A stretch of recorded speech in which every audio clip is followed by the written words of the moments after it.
Hi everyone! So another day in my life, I'm going to share with you all akong mga ganap aning adlaw. Dahil kong gibuhat ani guys, so like taas-taas dyan siya nga video. Anyway, so this is how I start my day again. Brunch na siya guys. And kapaluto ko og like baka, sabaw sa baka and ako'y coke guys. Pero coke zero na siya para balance. Charis. Anyways, dahil kong mga ganap rong adlaw guys, dahil kong mga plans, so ganahan buhaton, like, dahil ko relax kay, busy kay ko last week, so since Lunes man ni siya guys, so mag-reset siya sa week ba, start na po sa week, so lalo ko relax in something. Gaplano ko ano guys, kay madto og mini Siargao, dito sa Bakong, and also, lalo po ko managkot guys, ano nga time. So, ito din sa mini Siargao guys, sa Bakong Dapit, more na siya og kanang food park dili sa Dumaguete sa Bakong. Food park siya guys nga sadya kay siya Sunday, weekend like Sabado, Sunday and bisag Friday dagay or regular days. Pero kani nga timingaw kay siya guys kay Lunes man guni which is ganahan na pug ko guys kay di ko ganahan pug kay crowded ba. So gamay ra ang mga stall nga open. Then tura nag-choose ko ani gusto nga ganahan nga snack bar kaunon lahat ako mukaog ice cream pero wa pa man gud sila mag-prepare. Pero napag ko ituyo dyan aning guys kay ganahan ko mo visit aning nga store ba sa akong friend mo siya guys Glivia Indulge and Elegance Tiramisu. So ganahan mo mga tiramisu cakes guys.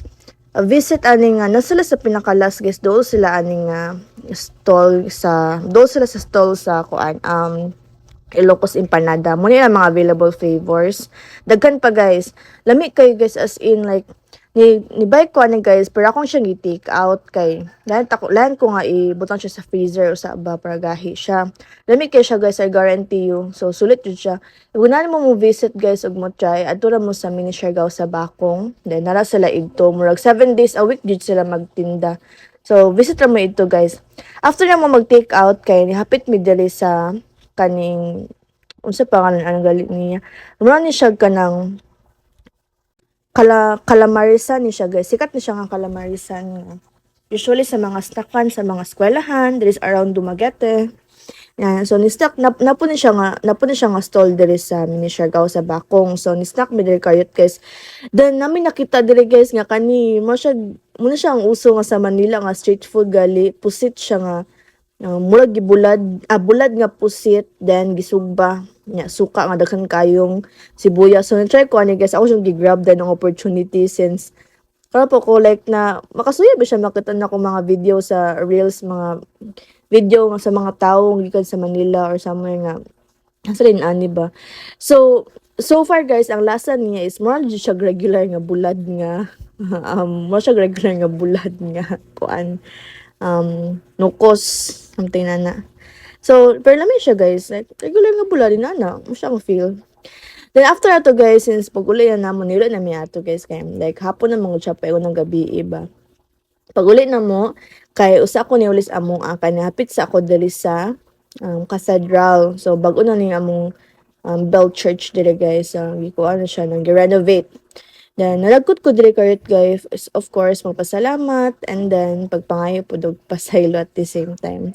After na guys, kay, delete ako ganyan mo pikol, pero again, kailan ako rest pero nang-invite mo na akong friend guys, so, pikol na lang ko kay, lain sad kay, if, like, sige siya ganyan, sige siya invite na ko guys niya, since busy ko, then ulay siya maka-invite, so hindi na ako maka-say yes ba, pero this time na ako nga sige na lang since karyot raman ta guys, pero naabot og 4 ka oras, amot ang plan kay duhara, naabot siya 4 ka oras. Anyways, after ani guys kani uli ko na akong tilwan tong akong gipa-freeze na kuan tiramisu akong gipalit kay again wala ko siya gikaw tuon na kailan ko ipa-freeze siya kayo lami jud kay siya guys nga kanang gipa-freeze siya as in mura ko gakaog ice cream nga something lahir po siya glasa basta lami kay siya guys. So if lang mo try, I guarantee you guys nga lami jud. So palit ra mo ito guys kay para pod support sa akong friend Charis. Anyways, after na guys kay ni lakaw mi ani kay magtambay mi sa Scanio, then with my friend, then palit sa mix snack sa 11 after ato kay so midre sa nato migbagakay and then sa Scanio, then nabuntagan mi guys. So muna ni siya. Anyways, muna na siya tanan guys. So, hope you like it and I'll see you sa akong mga next vlog. Bye everyone. Mwah mwah mwah.